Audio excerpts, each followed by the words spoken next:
శ్రీ గురుభ్యో నమః శ్రీ మహాగణపతే నమః. సెప్టెంబర్ నెలలో మిథున రాశి వారికి ఎలా ఉండబోతుందనే చూద్దాం. మిథున రాశి వారికి సెప్టెంబర్ నెలలో అనుకూలమైనటువంటి ఫలితాలుగానే చెప్పొచ్చు. ఈ రాశి వారికి రవిగ్రహ సంచారం తృతీయంలో ఉంది.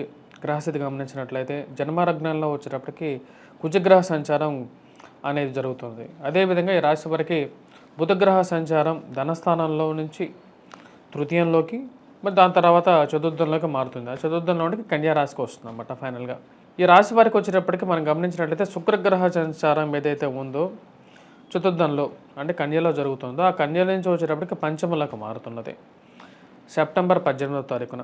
అదేవిధంగా రాహుకేతుల యొక్క పరిస్థితి వచ్చేటప్పటికి ఎటువంటి మార్పు లేదు. రాహు వచ్చేటప్పటికి రాజ్యస్థానాల్లో, కేతు వచ్చేటప్పటికి చతుర్థంలో జరుగుతుంది. మరియు అదేవిధంగా ఈ రాశి వారికి గురువు వ్యయ స్థానంలో సంచారం చేస్తున్నాడు. మరియు అదేవిధంగా శని వచ్చేటప్పటికి ఈ రాశి వారికి భాగ్యస్థానంలో జరుగుతున్నది సంచారం.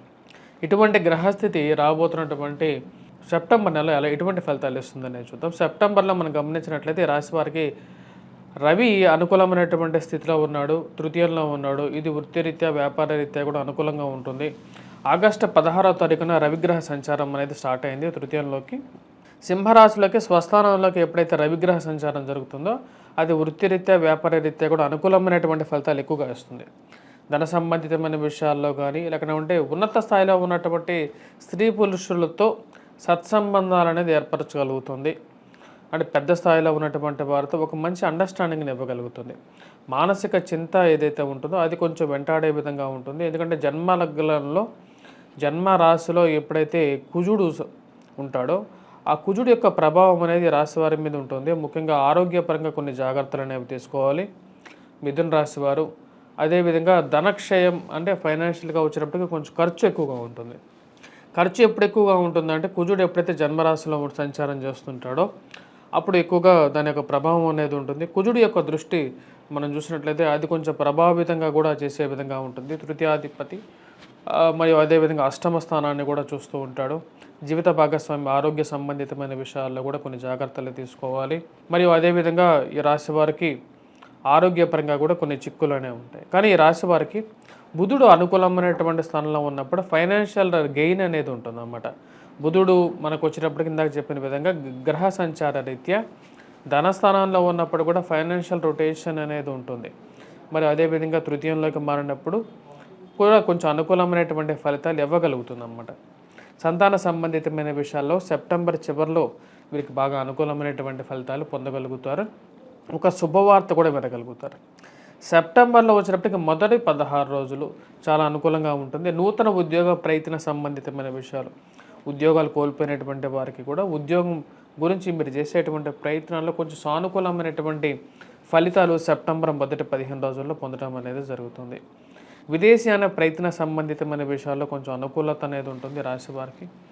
కానీ గురుగ్రహ అనుకూలత వ్యతిరేకత అనేది కొంచెం ప్రతిబంధకంగా మారుతున్నది రాశి వారికి. ముఖ్యంగా వివాహ ప్రయత్న సంబంధితమైన విషయాల్లో మీరు చేసేటువంటి ప్రయత్నాలకు ఏదో ఒక అడ్డంకి ఏర్పడుతుంటుంది. ఎందుకంటే గురువు వ్యయ స్థానంలో ఉన్నప్పుడు కొంచెం వ్యతిరేకమైనటువంటి ఫలితాలు కూడా పొందడం అనేది జరుగుతుంది. ఆ విషయాన్ని కొద్దిగా జాగ్రత్తగా గమనించండి. మీరు చేసేటువంటి ప్రయత్నాల్లో ఇటువంటి ఆటంకాలు కలగకుండా ముందుకు వెళ్ళడానికి గురుగ్రహ మంత్ర జపాన్ని కానీ లేకుండా ఇంట్లో ఏదైనా వినాయకుడికి ఓం గం గణపతి నమః అనే ఒక చిన్న మంత్రాన్ని చదివి మీరు బయటికి వెళ్ళండి. సెల్ఫ్ డ్రైవింగ్లో కూడా మీకు ఆ యొక్క మంత్రం అనేది చాలా ఉపయోగపడుతుంది అన్నమాట. ఎందుకంటే మీరు బయటికి వెళ్ళేటప్పుడు మీకు సెల్ఫ్ డ్రైవింగ్ ప్రతినిత్యము గండమే. ఎందుకంటే సెల్ఫ్ డ్రైవింగ్ అనేది లేకపోతే వేరే వాళ్ళ వెహికల్ ఎక్కినా సరే ప్రతినిత్యము గండమే ఉంటుంది. కాబట్టి ఆ గండాన్ని మీరు బయటికి రావాలి అంటే వినాయకుడే. ఎందుకంటే విఘ్నేశ్వరుడు వచ్చేటప్పటికి విఘ్నాలని తొలగించేటువంటి వాడు. కాబట్టి ఆ విఘ్నాలకి ఒక నమస్కారం చేసుకొని వెళ్ళండి, తప్పేం లేదు దేవుడికి. ఎందుకంటే చతుర్థంలో కేతుగ్రహ సంచారం జరుగుతుంది కాబట్టి ఇది చెప్పడం జరుగుతున్నది.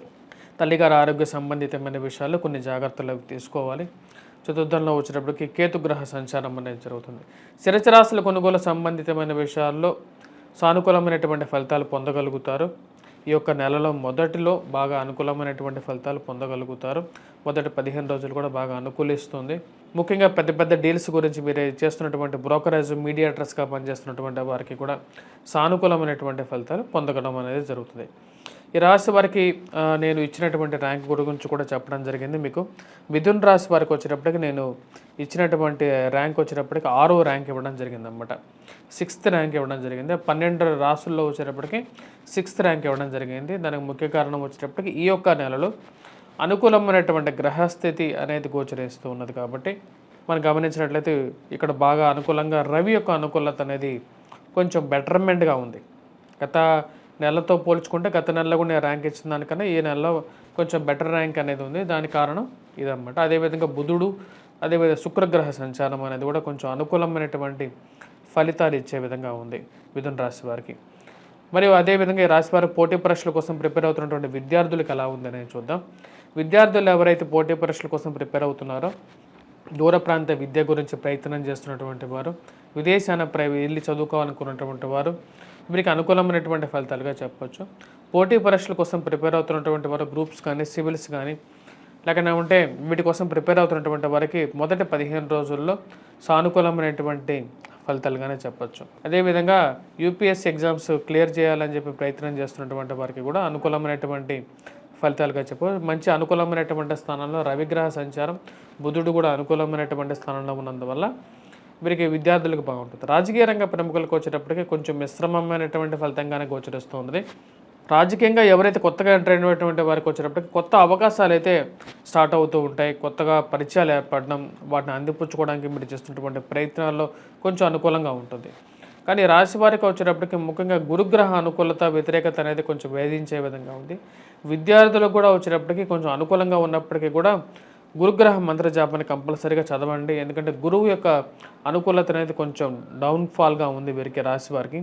కాబట్టి విద్యార్థులు అనవసరమైనటువంటి తగాదాల్లో విద్యార్థులు కానీ లేకపోతే ఎవరైతే యువకులు కానీ అనవసరమైనటువంటి తగాదాల జోలికి పోవద్దు 15వ తారీఖు తర్వాత. ఎందుకంటే సమాజం అనేది మిమ్మల్ని లోపలికి లాగుతుందే కానీ ఇలాంటి ఇష్యూస్లో గొడవల్లో వాటిలో నుంచి మళ్ళీ మీకు ఎవరు వెనక్కి బ్యాకప్ సపోర్ట్ రారు. ఆ విషయాన్ని మీరు గమనించుకోండి 1-2 సార్లు. అది మీకు ప్రతిబంధకంగా మారే విధంగా ఉంటుంది. అనవసరమైనటువంటి విషయాలు తలదూర్చానే అనవసరంగా అని చెప్పి మీరే మానసిక చింతకు గురయ్యే విధంగా ఉంటుంది. ఆ విషయాలకు దూరంగా ఉండండి. వివాహ ప్రయత్న సంబంధితమైన విషయాల్లో మొదటి 15 రోజుల్లో కొంచెం అనుకూలమైనటువంటి విషయాన్ని మీరు వినగలుగుతారు. కొంచెం సానుకూలమైనటువంటి ఫలితాలు కూడా పొందగలుగుతారు. వివాహ ప్రయత్నాలు దూర ప్రాంత ప్రయాణాల్లో కూడా వచ్చినప్పటికీ మొదటి 15 రోజులు కొంచెం సానుకూలపడే విధంగా ఉంటుంది. దూర ప్రాంతం నుంచి ఒక మంచి శుభవార్త, మంచి విషయాన్ని వినగలుగుతారు. అది మీ మానసిక ఆనందానికి గల కారకంగా ఉంటుంది. ఈ యొక్క రాశి వారికి వచ్చినప్పటికీ ఈ యొక్క రాశి వారికి ధన సంబంధితమైన విషయాల్లో స్పెక్యులేషన్స్లో, ఇన్వెస్ట్మెంట్స్లో, స్టాక్ మార్కెట్లో ఇన్వెస్ట్మెంట్స్లో సానుకూలమైనటువంటి ఫలితాలు పొందగలుగుతారు. రొటేషన్లో బాగుంటుంది. కానీ ఫైనాన్షియల్గా మనీ విషయంలో ఖర్చు అనేది కూడా అదే విధంగా ఉంటుంది. ఆ విషయాన్ని గమనించగలుగుతారని ఆశిస్తున్నాను. ఈ రాశి వారు చేసుకోవాల్సినటువంటి పరిహారాల్లో శ్రావణ మాసంలో, ఎందుకంటే ఈ రాశి వారికి శ్రావణ మాసంలో ఎటువంటి పరిహారాలు, ఎటువంటి పూజ చేస్తే వీరికి బాగా అనుకూలంగా ఉంటుంది. ఎందుకంటే ప్రతిరోజు శ్రావణ మాసంలో పర్వదినంగానే ఉంటుంది కాబట్టి ఎటువంటి పరిహారం చేసుకోవాలని చూద్దాం. ఇక రాశివారు ఎటువంటి పూలతో పూజించాలి.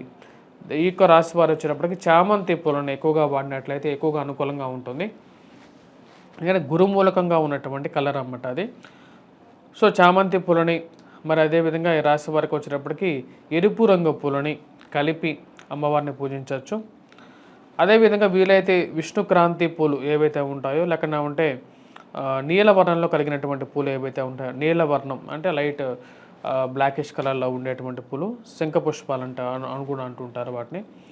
వాటితో కూడా మనం పూజించినట్లయితే మనకు అనుకూలంగా ఉంటుంది. ఎందుకంటే ఈ యొక్క రాశి వారికి గురువు అంత అనుకూలమైనటువంటి ఫలితాలు ఇవ్వట్లేదు కాబట్టి వాటిలో కొంచెం బెటర్ ఇంప్రూవ్మెంట్ ఉంటుంది. విద్యార్థులకి ఇంకా బాగా పనికొస్తాయి. స్వస్తి.